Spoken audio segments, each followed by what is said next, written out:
Today on Weekend Connection, we're going to find out about tornadoes, including 1% of tornadoes in the United States are violent. That would be EF4 or EF5. A little bit less than 10% are F2 through F5. And then 90% of them are relatively weak with wind speeds that are, say, less than 100 miles an hour. We'll also talk about tornado safety. I'm Vic Gregory, and let's get connected. If you think that you're hearing more about tornado activity in the United States, you're not wrong. According to the National Oceanic and Atmospheric Administration, there were 78 more tornadoes in the U.S. in 2022 than the annual average between the years of 1991 and 2010. Today, on Weekend Connection, we'll examine why there is an increase in the number of tornadic events, when they are likely to occur, and what we need to do to protect ourselves if a tornado touches down in our area. Joining me today is Dr. Harold Brooks, who is a senior research scientist with NOAA, the National Oceanic and Atmospheric Administration. And Dr. Brooks, we appreciate you joining us today on Weekend Connection. Good to be with you. Well, let's start out with explaining a bit about what conditions need to be present for a tornado to form. Would you handle that for us? Sure can. I think the easiest way to think about it is let's start with the conditions that we need to have a thunderstorm. And that's essentially we need to have lots of warm, moist air near the ground and relatively cool, dry air above that, say maybe 10 to 25,000 feet above the ground. And then we need to have something that lifts the warm, moist air up. A front, a boundary, a dry line, something that will lift that warm, moist air up to where it reaches that relatively dry air above it. And at that point, it'll become buoyant, and just like a hot air balloon, it'll rise on its own. And that's what essentially that's what you're seeing when you see a thunderstorm is that rising air. Now, to make that thunderstorm be severe and potentially tornadic, we want to have it form in an environment in which the winds in the environment of the storm become stronger as you go from the ground up, and typically change direction, usually blowing from out of the south at low levels and out of the west aloft. And when those conditions occur, a thunderstorm that forms in that environment will tend to rotate and be much more likely to make a tornado. Well, for years it was accepted that the region known as Tornado Alley referred to the central United States and Canada. Is it true that Tornado Alley has been drifting eastward in recent years? Not really. It really depends upon how you define Tornado Alley. Tornado Alley is not a really well-defined term. And if you think of it as just being the occurrence of tornadoes, then we've seen perhaps a 10% increase in the number of tornadoes over the sort of the region around Memphis in the last 40 years, and maybe a 10% decrease over say the Texas Panhandle and western Kansas, that sort of a region. And those aren't very large changes in many respects. But the big thing, the reason we thought of it as Tornado Alley wasn't just occurrence. It was the fact that one of the things that characterizes the plains of the U.S. and Canada is that there's a very strong annual cycle to where most of our tornadoes in my area, I live in Norman, Oklahoma, most of the tornadoes around here happen in a 3-month period from the middle of March to the middle of June. And most of them happen in a very short period of time during the day. 75% of tornadoes near Oklahoma City are on the ground sometime between 5 p.m. and 9 p.m. When you go east in the United States, and we sort of go down to the southeastern part of the U.S., there's really not much of an annual cycle. Tornadoes can happen almost any time of year, and they can happen almost any time of the day. And so they don't have that kind of a nice, repeatable cycle that we can count on when things are happening. Mm-hmm. Well, is it true then to say that there has been an increase in tornadic activity in the southeast? A little bit of one, like about a 10% increase. Maybe if you drew a circle of a couple hundred miles in diameter just south of Memphis, you would see about a 10% increase in say the last 40 years. And what we really care about this is it isn't so much the increase, is that's a particularly vulnerable area. Rural populations are much higher there than they are in the plains, and there's also a lot more poverty and a lot higher fraction of mobile home residents. And so those kinds of things make the populations more vulnerable. The fact that the tornadoes are more likely to occur after dark than they are in the plains also makes them more difficult to get messaging out about them. And so in terms of society, that increase in tornadoes, even though it's not a very large number, it's particularly important for the possible outcomes that we can see from tornadoes. I can see that. We're talking with Dr. Harold Brooks. He's a senior research scientist at the National Oceanic and Atmospheric Administration, and we're talking about tornadic activity in the United States. Dr. Brooks, over the years, it has been somewhat tricky to predict the development of a funnel cloud. Are we doing any better with that now? I think we're absolutely doing better at forecasting than we used to. And we forecast tornadoes on a variety of timescales. The Storm Prediction Center, which is responsible for things like all of the tornado and severe thunderstorm watches in the country, they put out forecasts for a calendar day, saying the probability of tornado occurrence in a region. And they do this forecast occasionally out as far as 7 days in advance. But almost all the time, especially if tornadoes are strong, we're putting a forecast out, say, the day before. The tornadoes in this region, and by region I'm saying something the size of a state, perhaps, or half of the state, is likely to have tornadoes. And then on the day of the tornado, the Storm Prediction Center puts out watches that say over the next 6 hours conditions are favorable for tornadoes to form in a relatively small region. Mm-hmm.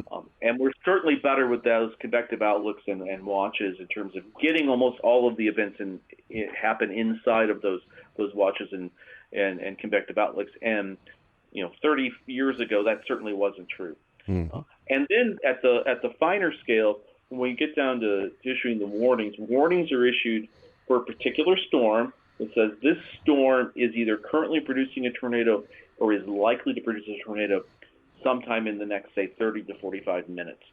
And those warnings are, we get most of tornadoes, and we certainly get most of the strong and violent tornadoes have warnings issued prior to the tornado occurring.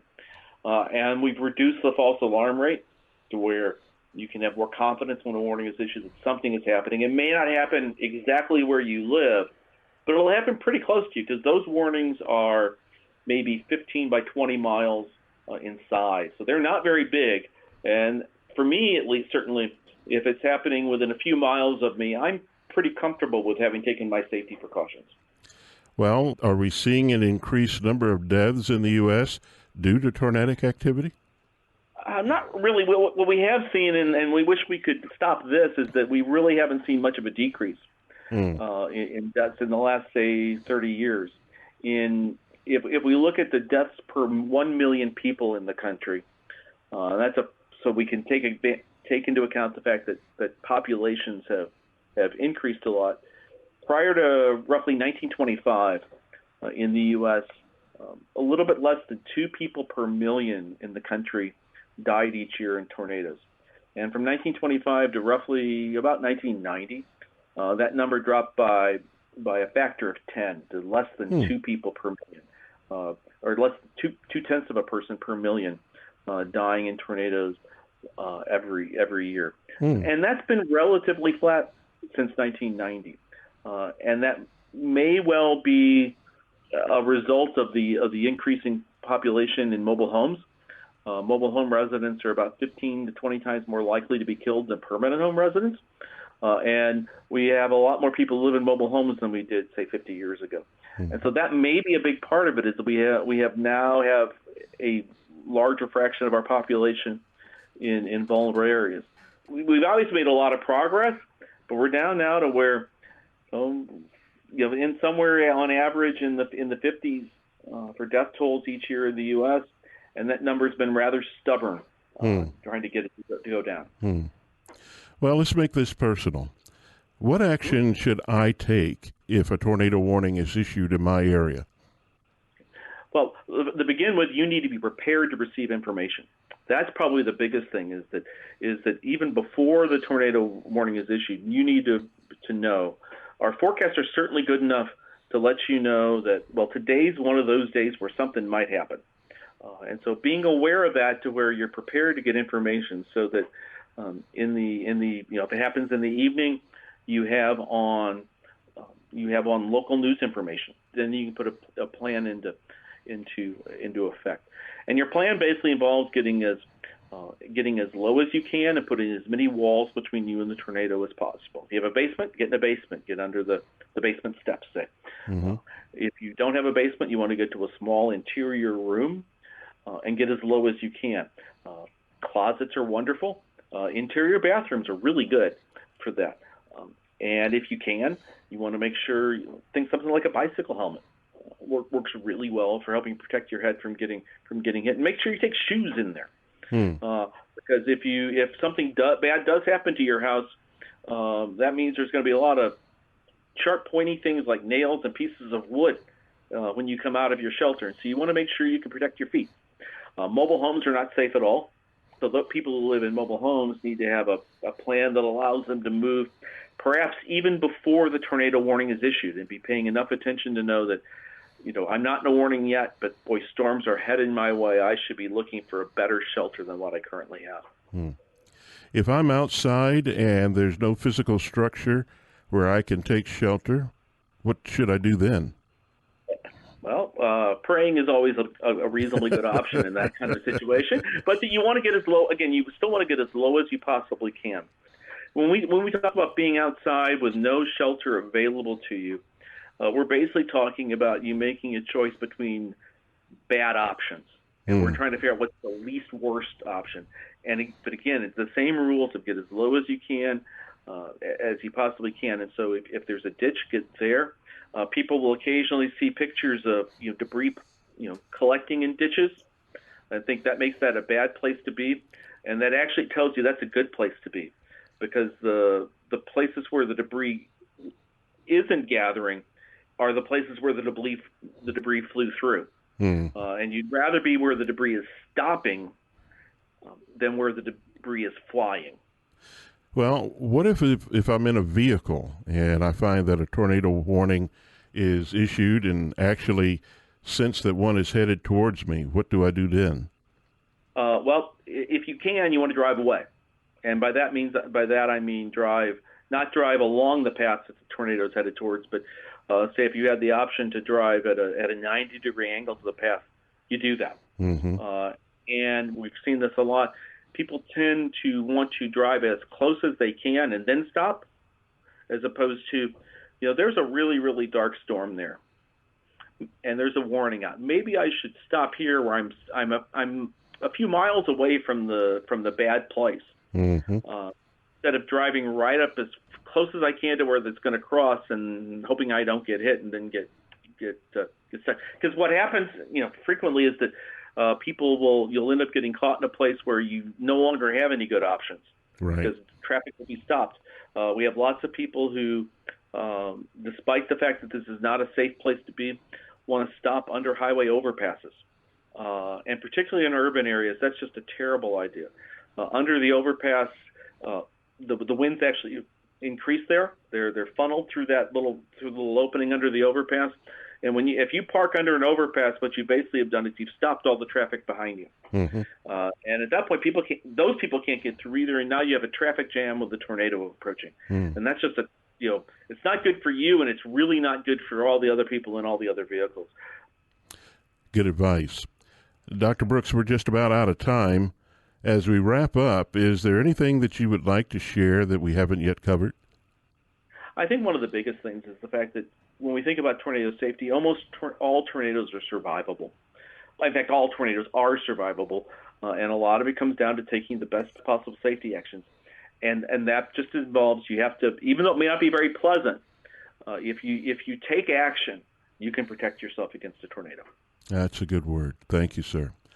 We've been talking with Dr. Harold Brooks. He is the Senior Research Scientist at the National Oceanic and Atmospheric Administration, otherwise known as NOAA. And we have been discussing tornadic activity in the United States and how to protect ourselves from an event in our area. And Dr. Brooks, thank you for your time today. You're very welcome. Hope you have a good day. You too. And that's been our broadcast, and we invite you to be sure and join us again next week when we once again will examine a topic of interest to the Christian community here on Weekend Connection.